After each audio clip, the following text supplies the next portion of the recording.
In a small, forgotten town surrounded by thick woods, there stood an abandoned boarding school called Blackwood Academy. The locals said no one should go near it after sunset, because at night voices could be heard whispering inside, even though the building had been empty for decades. When Evelyn Carter, a young journalist, arrived in town to write about urban legends, she thought it was just another ghost story. But the moment she entered the gates of Blackwood Academy, she felt something. The air turned heavy and her phone's flashlight began to flicker. Still, she pressed on, recording every step.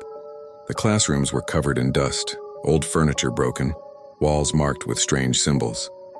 In the headmaster's office, she found a group photograph, dated 1964, of students smiling faintly. Every face looked normal except one, a pale girl at the corner whose eyes seemed black and hollow. Behind the photo, the words were scratched into the frame. She never left. That night, Evelyn stayed inside the building to film.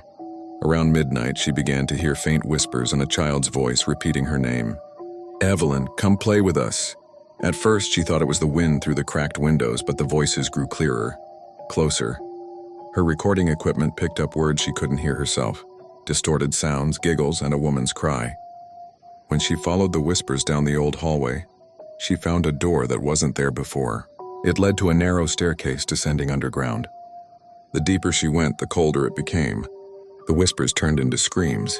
She saw shadows moving along the walls, though her flashlight showed no one there. At the bottom, she found a small room. Candles burnt down to wax puddles and dozens of children's shoes scattered across the floor. On the wall, carved deep into the bricks, were the words, "They made us stay." Evelyn finally realized the truth. Years ago, a headmistress obsessed with dark rituals had sacrificed her students, believing she could trap their souls to preserve her youth. The ritual had failed, but the souls never escaped.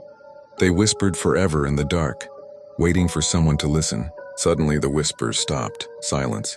Then from behind her, a child's hand touched her shoulder. Evelyn turned, trembling, and saw the same girl from the photograph standing just inches away. The girl's mouth opened, but no sound came out.